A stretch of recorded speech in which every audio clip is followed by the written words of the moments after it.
Alright. I don't want to do any of this. You can hit record and we'll just figure it out. Okay. Okay. I don't want to do any of this. Okay. Hi, interwebs. Okay. My name is Madam Black, and I normally write to you guys on the internet at my website, redefiningcrazy.org.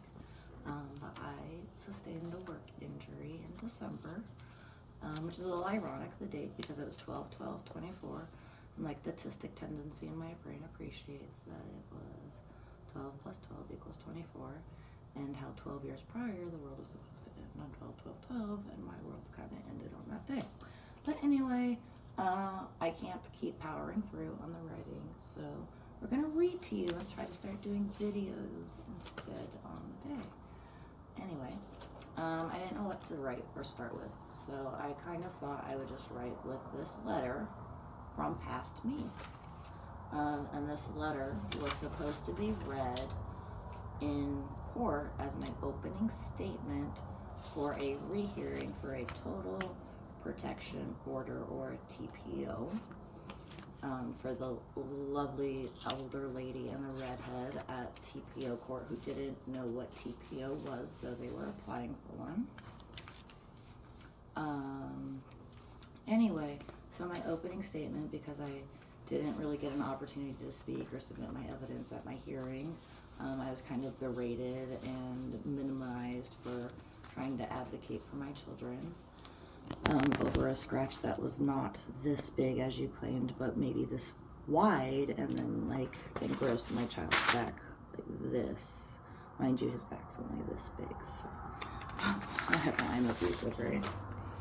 Anyway, so when I was trying to get protection, I went in with plans, because that's when you're an adult, you need to kind of be prepared and be responsible and ideally be proactive. And so these plans are literally called the plan. So creative. And when you do your TPO, you start off by requesting addresses that you need protection from, so that when the person who you're trying to get protection from is given a piece of paper that is somehow supposed to magically protect you. We'll talk about that in another post. Magically protect you, you're supposed to say, hey, these are the addresses that they're not supposed to show up or be around, or they're known associates, or any of that nonsense. So I started listing off these places, okay? I got to the start of just my mother, my father, and my grandmother. Okay, we started with that. And then I started the places we frequent often, because we're all a little on the autistic side, and so we're creatures of habit. And so then it became this list, which includes all Starbucks locations, all Target locations, because Targets usually have Starbucks in them. So I needed to include that little caveat of Targets as well, so that you can't be like, oh, I was shopping at Target and I ran into her. Oh, she was in the Starbucks. Fuck you. Excuse my language. And so then that led me to the beginning of my opening statement for court, which goes as follows. Your Honor, I began to write a list of all the locations I need total protection at. My job is to be mobile. I was born and raised here. So was my mother.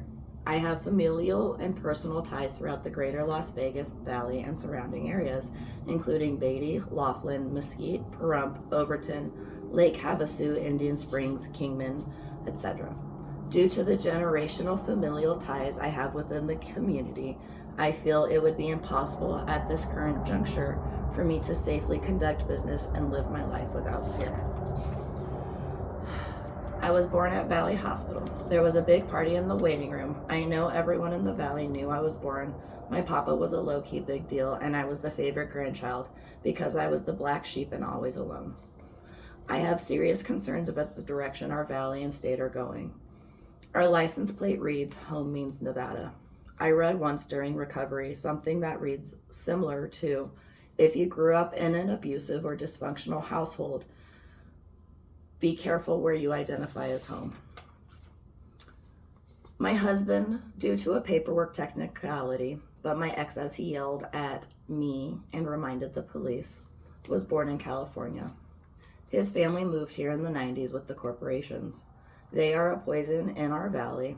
An investigation needs to be opened against his entire family, and they need to be extradited to Fresno, California, where they will be rehabilitated and retrained at our sister family store, I guess, for quick privacy things. Anyway, my husband may elect to purchase, rent, or not go at all to Fresno. There are rehabilitation requirements that need to be done to ensure a healthy and safe connectivity. I will remain manager of our family business and will reorganize and rebrand the store based on the original developmental goals and ideas when the business was first started in 2012 and 2013. I helped support and create the family business that has now been weaponized against me. Since mental abuse is harder to prove, it has taken 4, and then I crossed it out because this was from last May, mind you, so now it's a 5. 5 years to build enough evidence to hold many people responsible for the direct, intentional, and malicious choices that have had an impact to my mental, physical, and emotional well-being and stability. My husband will monetarily gain with his continued actions. Mind you, this is last May, and we're going to have a conversation about where we're at now. My husband will monetarily gain from his continued actions. He has always been monetarily motivated. It is part of why I fled for my safety and was kind when I legally separated from him. I moved out in March 2020, days before the lockdown. I left because we were in a volatile place. Having been raised in an abusive and dysfunctional household, I have a heightened awareness when safety concerns come into play. My husband was cheating on me. He was afraid I would find out and escalated his behavior late 2019 after a friend had kissed me. I told my husband about this, and I recognize now he was jealous, and his behavior in retrospect is an indicative of his other behaviors. He had an affair on me with a woman with heavy familial ties to Metro. The last month, mind you, this was from April to May, and then there was extras after this. The last month, while I have been waiting for this emergency hearing that was scheduled 45 days after the initial, very emergent, I feel I have either experienced one or all of the following. Retaliation by my husband. I would like to attempt charges, a litany of charges, which are all listed right here per the first responding officer who told me I had to do his job.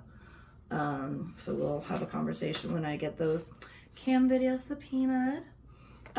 Retaliation by my husband, retaliation by LVMPD, retaliation by HPD, including systemic failures, which are inclusive of not reading and doing your job, to all of the above departments, as well as the family court system for disclosing confidential victim evidence and paperwork to the defendant. I am being stalked and subject to identity theft and embezzlement by the cleaning lady who was hurting my grandmother, who I also tried to attempt to file police and protection reports from.